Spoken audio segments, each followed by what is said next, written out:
嗱，咁如果你工作嘅時候咧，就係你需要用你自己嘅私人電話去做公司嘅職務嘅時候，咁你係咪可以要求翻呢個補貼嘅咧？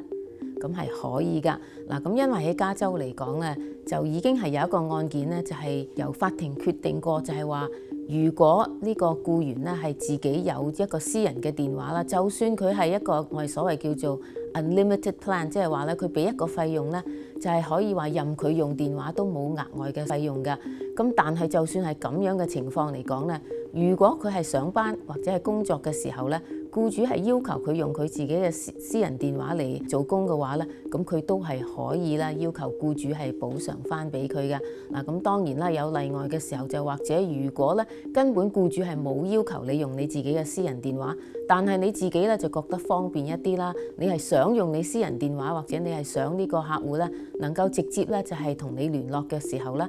咁因為係唔係呢個僱主嘅要求，同埋咧你係唔係話必須要用你自己私人嘅電話嘅時候咧，咁喺咁嘅情況咧，你個僱主就唔需要一定咧就係補償翻俾你噶。